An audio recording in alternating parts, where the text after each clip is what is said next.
Assalamualaikum warahmatullahi wabarakatuh. Bismillahirrahmanirrahim. Rabbi shrah li sadri wa yassir li amri wahlul 'uqdatam min lisani yafqahu qawli.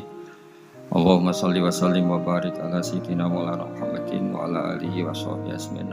Jadi begini, saya ulang lagi konstruksi ayat fadallahuma binur. Kenapa mangkola la ilaha dakhalal jannah? Itu unik. Kalau kita baca hadis, ada orang tuh pendosa, salahnya sudah minta ampun, sama Allah dipanggil. Ini hadis musnad, riwayat musnad Ahmad dan banyak riwayat yang lain. Dipanggil, Fulan kamu kesini. Kamu lihat itu apa? Bok Gusti. Berapa? 99. Per bok itu madul basar. Sepanjang mata melihat itu isinya dokumen kesalahan dia. Jadi nggak kayak yang di pengadilan tuh hanya beberapa tumpuk. Itu sepanjang dia lihat itu kesalahannya dia. Sepanjang dia melihat. Sudah gitu jumlahnya 99. Sehingga dia putus asa, dia akan masuk surga. Kemudian sama Allah, sudah kamu tenang saja. Diambilkan bok kecil sekali, paling sak bok jam tangan itu. Dah, innaka lan tudlamal yaum, kamu tidak akan terdolim. Kenapa Gusti? Ini kamu punya kebaikan ini kecil sekali. Ya, apa efeknya Gusti? Kan gak ngefek kesalahan seperti itu. Kemudian bandingannya hanya kebaikan sekecil itu. Dah, kamu tenang aja. Setelah ditimbang, box 99 yang jumlahnya madul basor kira-kira 3 kilo sama satu wadah jam kecil, ternyata setelah ditimbang itu menangin 1 jam kecil karena isinya la ilaha illallah. Malaikat itu gak berani. Kamu berani, ada namaku kemudian kamu abaikan. Saya dipanggil 1000 mahasiswa UII sama satu Pak Rektor, Pak Fajar. Kemana arahnya? Ke satu rektor apa ke 1000 mahasiswa yang manggil? Pak Rektor, kan ini urusan nasib. Nah ini cerita, malaikat yang nimbang Pak Warsono itu diprovokasi sama malaikat yang lain. Kamu berani nggak mempertimbangkan kata Allah di situ? Wah ya tidak berani. Yang disebut fala yasqulu ma'asmillahi ta'ala syai'un, dibandingkan asma Allah itu tidak ada yang bisa mengungguli.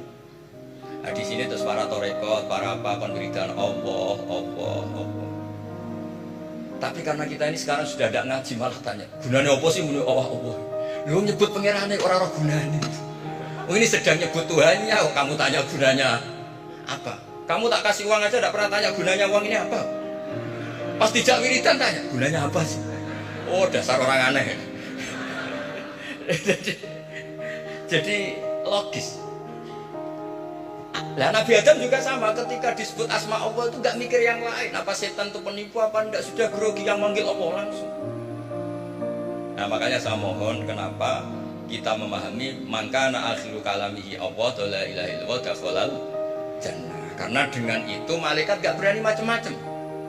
Jadi nanti kalau Anda ketemu malaikat tukang hisab, ayo silakan abaikan nama Allah. Kalau kamu berani berarti tidak malaikatnya Allah. Masa namanya Allah gak dipertimbangkan? Ya tadi misalnya dosen-dosen UI ada undangan seminar menjanjikan, enggak seminar menjanjikan tapi yang manggil rektor, milih mana? Kira-kira saja milih rektor kan? Karena ini nasib berkelanjutan kan kalau seminar kan. Apalagi ini asmane Allah. Nah makanya Nabi ngendikan fato sati sijilat wasakula ismuwah. Kemudian bok kesalahan tadi jomplang kalah, kemudian yang menang hanya asmanya Allah Subhanahu wa ta'ala. Makanya terus disebut, sudah Nabi ketika tanya amal apa paling baik ya Rasulullah, gini dzikruwa fisri wal alan gini-gini, dan kamu mati dan kamu hidup walisanu katorbun, kamu harus selalu ingat Allah Ta'ala. Dan dini saya sekarang itu sudah biasa ingat Allah terus disuruh ingat rektor, yang muka-muka itu tugas dari Allah juga. Saya tidak tahu apa benar apa tidak tahu. Tapi yang jelas saya tidak jenis orang yang apa ya, terus nganggep apa dunia penting buat, tapi ya penting lah nggak usah mati. Tapi yang jelas supaya sampean ngerti madhab saya, karena ini ngaji dan saya punya niat baik, maka saya ungkapkan cara berpikir saya. Jadi sampean tidak usah kaget, mungkin namanya kan mengabaikan kesalahan, cara berpikir nggak gitu. Kita punya riwayat sahihah bahwa ketika malaikat mengabaikan semua kesalahan ini karena nggak berani memperbandingkan asmane Allah dengan yang lain. Makanya disebut di akhir hadis fala yasqulu ma'asmillahi ta'ala. Ketika sudah nyebut Allah harus dianggap selesai. Gak boleh habis nyebut Allah mau mati kredit, gak boleh. BPKB di bank ini gak boleh. Nanti akhir hayatnya bilang BPKB, bukan Allah. Ya harus kata Allah itu mengunci. Disebut akhiru kalami. Nah kalau sampean tanya, kenapa itu menjadi penting? Karena tadi malaikat tidak akan memperbandingkan Allah dengan yang lainnya. Makanya ketika ulama-ulama sufi, kalau kamu habis salah istighfar, nanti di sohifah kamu akan ditulis habis salah, salah. Terus di belakang tertulis, tapi setelah itu dia bilang astagfirullahaladzim. Nanti malaikat tinggal aja kamu teror. Kamu mempertimbangkan Allah apa yang itu? Ini tak ajarin. Kalau tepat ya kamu didengar, kalau tidak malah digebuki. Tidak tahu saya. Tapi itu ijazah resmi ini hari ini. Hadisnya akurat. Ijazah. Nggih ngoten mawon kok nek kesuwen kepinteran nyanyi kula. Assalamualaikum warahmatullahi wabarakatuh.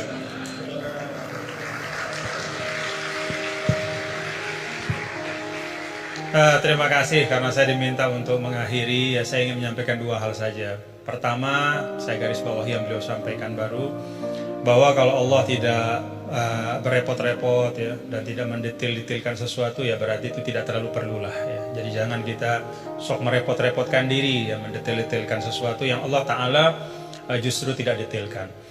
Nah artinya apa? Ya memang letakkan sesuatu pada tempatnya. Dan itu menurut saya juga yang sering beliau sampaikan ya, bahwa dengan meletakkan sesuatu pada tempatnya itulah menjadi asas kebahagiaan ya. Jadi kalau kita tahu menempatkan sesuatu pada tempatnya, ya kita akan lapang-lapang saja ya menyikapi nikmat, musibah dan segala macam. Nah kalau kita lihat nih, pertanyaannya apa sih yang dipentingkan oleh Allah dalam Al-Quran ya, kalau kita lihat ya tentu Allah Ta'ala yang maha tahu apa-apa yang paling penting, yang paling utama ya, pokok-pokok akidah, kemudian pokok-pokok ritual ibadah. Tapi kalau kita menggunakan pendekatan kuantitatif ya, salah satu yang sangat dipentingkan oleh Allah dalam Al-Quran adalah ranah muamalah. Jadi ranah muamalah itu luar biasa dipentingkan oleh Allah dalam Al-Quran. Ya kalau kita lihat misalnya dari sisi panjang pendeknya ayat saja, 282 Al-Baqarah itu ayat paling panjang dalam Al-Quran adalah tentang transaksi hutang piutang. Ya, itu muamalah. Dan salah kalau kita misalnya menanggapi atau mempersepsi bahwa urusan utang piutang itu urusan dunia belaka. Enggak. Ya buktinya Gus Wahab tadi nyampaikan beberapa hal tentang utang piutang dalam ngaji barang ini. Berarti sesuatu yang penting. Nah dalam ayat itu juga disampaikan, di akhir ayat tentang hutang piutang itu apa? Wattaqullah wa yu'allimukumullah. Wattaqullah wa yu'allimukumullah. Jadi bahwa muamalahmu, transaksi keuanganmu, hutang piutangmu, hal ihwal tentang keuangan itu menyangkut takwa juga gitu. Itu menyangkut takwa juga. Itu bagian dari ekspresi bertakwa kita. Hutang yang benar, menulis dengan baik, membayarnya juga dengan baik, berhutangnya pun kalau memang betul-betul butuh dan seterusnya. Dan banyak lagi di dalam Al-Quran ayat tentang muamalah. Nah saya sering sampaikan ya, bapak-bapak saudara, kalau kita misalnya menggunakan pembagian yang walaupun kita bisa perdebatkan lah ya tentang validitasnya 100%, tapi ada pembagian yang sederhana oleh para ulama. Pertama, dalam Islam itu ada disebut dengan ruang akidah ya. Yang kedua ruang ritual ibadah, dan yang ketiga adalah ruang muamalah. Semuanya itu tentu dalam makna semuanya hidup adalah ibadah, tapi kalau dibagi ruang akidah itu terkait dengan rukun-rukun iman kita, keyakinan pokok. Itu sifatnya tauqifi, nggak boleh dikreasikan. Jadi apa yang Allah Ta'ala sampaikan, yang berikan ya seperti tadi disangoni Nabi Adam, fatalaqa Adam berkalimatin fataba alaih. Ya Rabbana zalamna, ya itu sudah sangon dari Allah. Ya iman itu ya kayak begitu. Kita disangoni, diberikan, ditegaskan, dibatasi. Lalu ritual ibadah juga sama, sifatnya tauqifi. Nah pada saat muamalah itu sifatnya beda. Sifatnya itu ijtihadi ibada'i. Jadi sifatnya itu kita dikasih prinsip oleh Allah, ruang muamalah kehidupan ini. Namanya sosial, politik, budaya, ekonomi ya, kita diberikan prinsip, tetapi perinciannya itu diserahkan kepada kita. Bagaimana kita memprosesnya supaya bisa menghadirkan kemanfaatan dan kemaslahatan itu semua tanpa menghilangkan prinsip-prinsip itu. Nah jadi kalau kita dalam konteks misalnya yang beliau sampaikan tadi, ya semua hal-hal yang ada ini selain daripada akidah dan ritual ibadah itu kan muamalah. Maka prinsipnya adalah kita saling melengkapi gitu. dan saling mengisi dalam kebaikan. Nah, kemudian yang kedua, yang terakhir, ulama juga mengatakan begini. Ketika kita belajar Al-Quran, maka kita juga belajar tentang lawazimul makna atau lawazimul faham. Ada satu kefahaman dari ayat. Nah, konsekuensi dari kefahaman itu apa? Nah, itu beliau tadi juga sudah sampaikan berulang kali. Kalau kita misalnya, ini satu ilustrasi saja. Ya ayyuhalladzina amanu idza qumtum ilas salati faghsilu wujuhakum wa aydiyakum ilal marafiq wamsahu bi ru'usikum wa arjulakum ila akhir ayat. Wahai orang beriman, kalau ingin masuk ke dalam sholat, hendak sholat, maka ambil air wudhu. Basuhlah muka dan seterusnya sampai akhir ayat. Secara fikih, ya, tadi beliau sering mengajarkan kita, secara fikih ini tentang kewajiban kita berwudhu dengan prosesinya. Tapi ada lawazim dari ayat ini. Apa lawazim dari ayat ini? Kalau kita bicara wudhu, kita bicara sumber daya air. Kita bicara tentang wudhu, kita bicara tentang ekosistem kehidupan. Gak ada wudhu tanpa air. Kalau wudhu tanpa air, tayamum namanya. Gak ada wudhu tanpa air. Maka apa arti lawazim dari ayat ini? Jaga sumber daya air itu. Kalau dalam konteks misalnya pasal 33 Undang-Undang Dasar 1945, apa kata, sumber daya alam dan semua yang menyangkut hajat hidup orang banyak dikuasai oleh negara, itu juga bagian dari lawazim makna ayat ini. Dalam arti apa? Negara, kita semua secara kolektif, ayo kita jaga sumber daya air, tidak boleh dimiliki hanya oleh sekelompok kecil saja sehingga orang kesulitan untuk memanfaatkannya. Dan pada ujungnya jangan-jangan nanti bisa orang kesulitan untuk menegakkan sholat karena nggak bisa wudhu, karena sumber daya air itu dikooptasi oleh kelompok tertentu misalnya. Itu lawazimul ayat. Ketika Allah Ta'ala misalnya, ya ayyuhalladzina amanu idza nudiya lis-salati min yaumil jumu'ati fas'au ila dzikrillah wa dzarul bai'. Wahai orang-orang beriman, kalau udah waktunya Jumatan itu, maka segera datang ke masjid, tinggalkan perdagangan. Apa lawazim dari ayat ini? Kata para ulama, lawazim dari ayat ini adalah ya bahwa Allah tidak akan bicara tentang perdagangan. Allah tidak berbicara tentang sesuatu yang penting, yang bisa mengalihkan, ya, seseorang dari ibadah. Ya, kan di sini diletakkan orang kalau terlalu cinta berdagang, ya, maka dia nggak mau ninggalin bisnisnya untuk sholat gitu. Karena time is money. Bagi dia 5 menit ketika sholat itu, kalau udah transaksi entah berapa duit, misalnya gitu. Nah, ada lawazim dari ayat ini kata para ulama bahwa ya perdagangan harus diisi oleh orang-orang yang tidak hanya memikirkan profit sementara di dunia, tapi dia juga memikirkan fungsi spiritual dari harta itu. Siapa itu? Ya orang beriman. Dengan kata lain, ya orang Islam disuruh untuk aktif dalam berdagang. Karena ketika perdagangan itu diisi oleh orang-orang yang tidak punya pandangan lebih dari dunia, kalau kata orang Sasak, enggaknya cuma dia pandang dunia saja, ya dia tidak akan mungkin bisa menunaikan pesan ayat ini. Jadi ayat ini bisa ditunaikan pesannya adalah oleh orang-orang yang ketika dia hidup di dunia, beraktivitas di ekonomi, ya, membangun kapital, membangun bisnis, tapi pada saat yang sama dia juga meletakkan itu semua menjadi bagian dari ibadahnya kepada Allah. Jadi ayatnya tentang ibadah sholat Jumat, tapi pesannya di sana adalah isi ruang bisnis itu, ikhtiarkan supaya ruang-ruang ekonomi itu terisi oleh orang-orang yang ngerti bahwa dunia ini adalah jalan untuk mencari kebahagiaan yang lebih hakiki, itu di sisi Allah Ta'ala. Jadi itu dua hal yang mungkin saya ambil dari beliau tadi. Kita pentingkan apa yang memang penting, dan yang kedua, kita pahami ayat itu tidak hanya dari sisi teksnya, tapi dari konsekuensi-konsekuensinya di dalam kehidupan kita.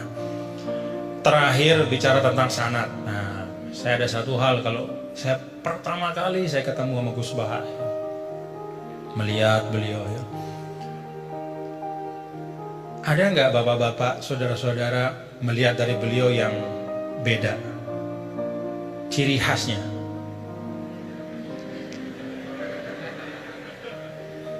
Ciri khasnya beliau itu gini.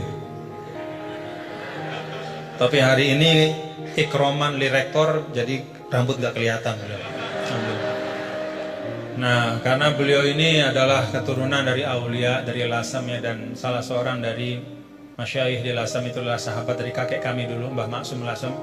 Ya, beliau bersahabat dengan Nini dan Maulana Syekh Tuan Guru Kiai Haji Muhammad Zainuddin Abdul Majid.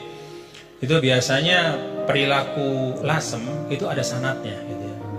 Jadi saya lagi mikir-mikir ini naruh topi begini tuh ada sanatnya nggak boleh.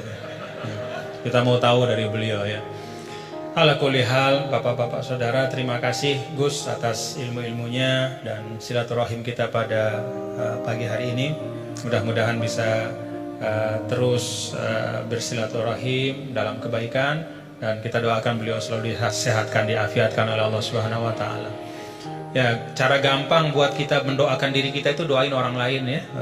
Itu resep yang paling gampang. Jadi kalau kita doain diri kita ini kan belum tentu terkabul. Tapi kalau kita doakan orang, malaikat yang mengaminkan doa kita dan mengatakan untukmu seperti yang kau doakan. Jadi kalau resep supaya dapat sesuatu, doakan orang lain dengan sesuatu itu. Kita doakan mudah-mudahan Gus Baha sehat walafiat dan kita semua diberkahi Allah Ta'ala. Wallahul muwaffiq wal hadi ila sabilir rasyad wa huwal muwaffiq ila aqwamit thariq. Lunas maaf apabila banyak khilafan, kekeliruan. Assalamualaikum warahmatullahi wabarakatuh.